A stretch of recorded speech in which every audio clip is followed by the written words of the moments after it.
One of the absolutely key resources you can have is dice. The minute you produce dice, the children think of board games and fun.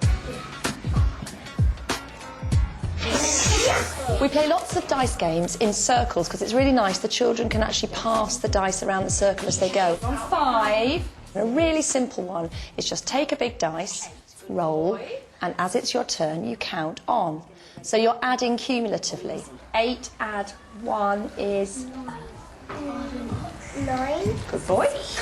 The only rule in the game is don't roll a 6. Don't get a 6. Don't get a 6. Because if you roll a 6, the game's bust and the team score goes back to 0.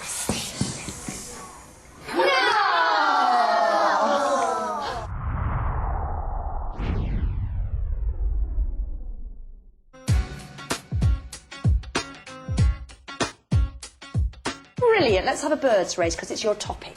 Okay, so what we've got is 12 different birds. And this is how the race goes. We're going to roll 2 dice and we're going to add up the total. And the bird whose number gets scored gets to move up the racetrack. And the first bird to cross the finish line is the winner. We're off. 3. And you very simply roll 2 dice, add up the numbers and cover the total. And what's lovely is they will do at least 20 sums in the space of about 5 minutes. Their level of motivation, their level of engagement, their level of fun will be about 100 times higher than if they'd done a worksheet. 4 and 4 is...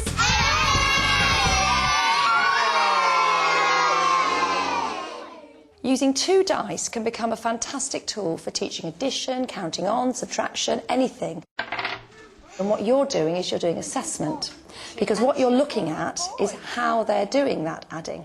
6. 10. Okay, I'll just be 10. Are they counting on from the largest number? Or what you want, really, in year 1, are they just looking at what they rolled and saying the answer?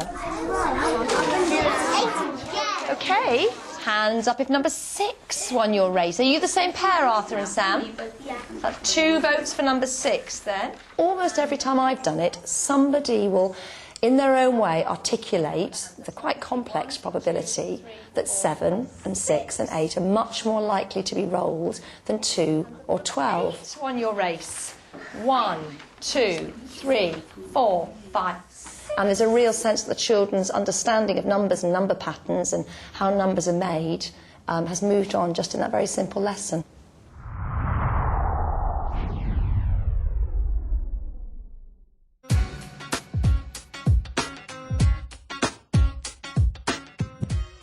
I've got a little bit of a puzzle for us. Each letter in these words is given a number below 10, and the value of the letters in each word are then multiplied together, OK? Given that bat is 90, let is 168 and bet is 105, what is the value of table? Now, what do you think I mean by bat? B-A-T equals 90. What does that mean? B add A add T equals 90. That's a really good mistake, Miranda, because a lot of people would think that B add A add T equals 90. It's not quite adding. Does anyone know what we might do? You times them together. That's it, Sam. We're saying that B times A times T equals 90. With these code-breaking activities, you give yourself a set of letters and you give each letter a numerical value.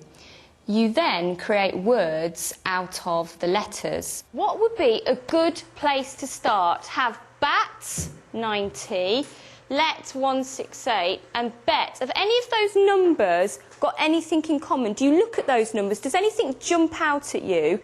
Jasper? Bat and bet have 1 letter difference, and they're like, one of them's 15 more than the other one. Okay, what does that tell us about the E? The value of E is...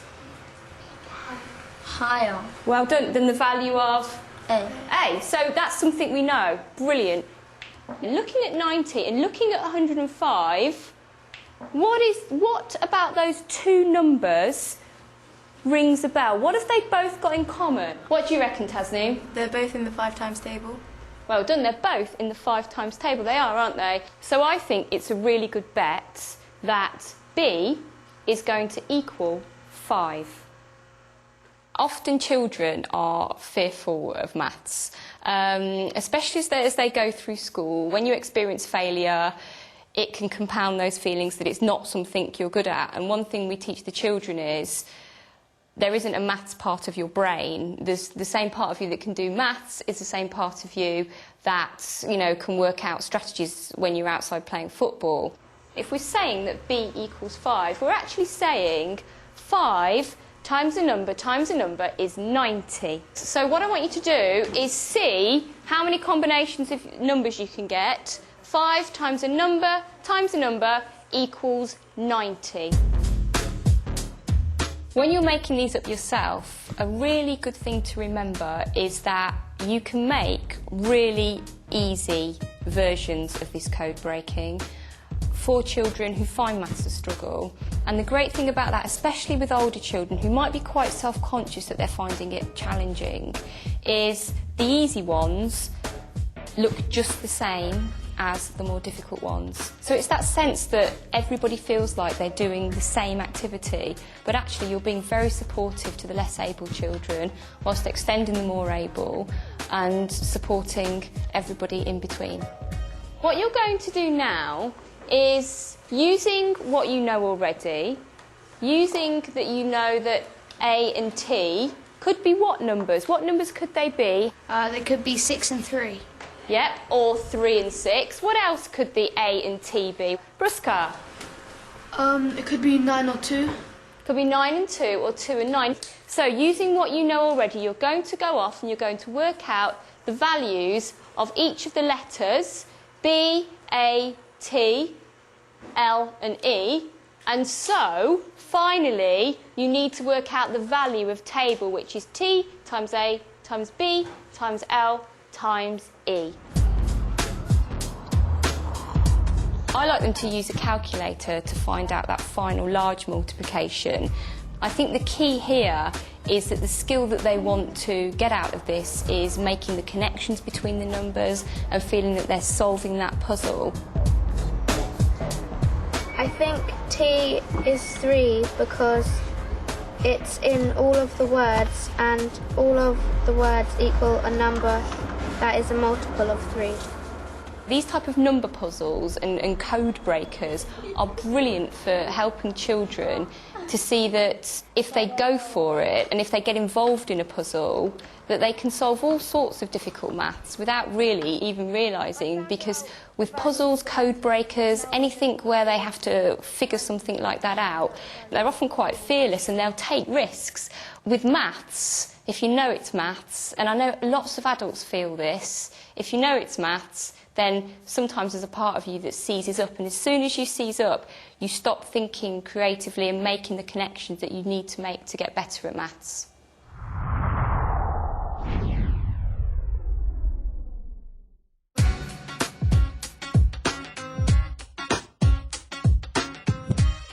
Each team gets 4 rolls. We're going to roll the dice, and your team has to decide whether you want to keep the number you roll or times it by 10. 4 rolls to 100 is a great game for sort of year 2, year 3, when the children are beginning to know their number bonds to 10, and also they should be familiar with 10 lots of a number. So if your team, black team, rolled 5, you could choose 5 or you could choose 50. And then I'm going to write that in the first circle. And at the end of 4 rolls for each team, the team with an answer closest to 100 will win. Each team has 4 circles, and you sort of chair the game, team A, team B, and when you roll the dice for the team, they have to decide if they want to keep that number or multiply it by 10. 10. Great. They give you their decision, you put it on the board in the relevant circle. And let's have the B team. 6. Ashante, what do you want to do? Keep it as 6 or times it by 10? Keep it at 6. Okay. You've got a 3. Luca? 30. You're going to times it by 10. 30. 5. What are you going to do? Shahino? 50. Good boy. You're going to times it by 10.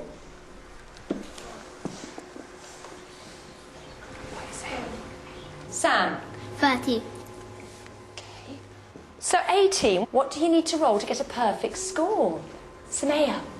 3. And what would you do with a 3? Times it by 10. And have 30. Absolutely brilliant. Right, B team. You're on 56. Here we go.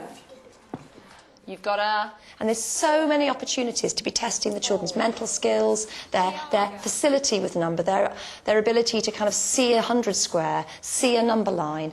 And because, again, it's a game and it's dice and it's competitive, it just works. 96. OK, people, look at this. Could this game be a draw? Yes. Alice, can you really carefully explain how it could be a draw? We could both get 100 because we could, if we got 4, then we would be on 100. And if they got 3, they can times it by 10 and make 30 and they would get 100. So potentially we've got another draw. A good lesson becomes outstanding if you take the time to see the opportunities for the questions, to think of the question for that low achieving boy that will include him and make him feel good and part of it all.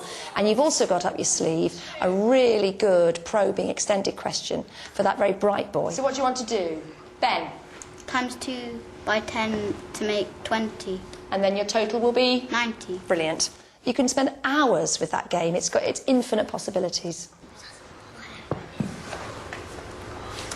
3. What do you want to do? Marcus? Keep it. Keep it as 3. Which takes your total to 99, which means you're the winners!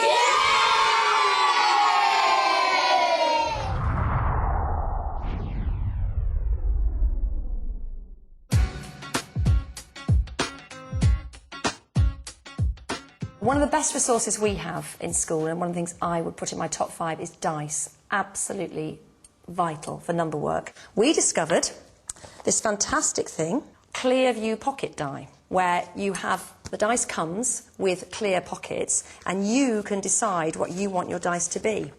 And it works so well in terms of size and what it's made of. You can play a whole class game with the infants and not injure anybody because it's soft and filled with foam. And you can change what the sides are. Here we've got one where the teacher was rolling and then the children were collecting shapes from the 3D box with faces like that. So it's a great resource. It's very versatile, they last a long time, and we love them.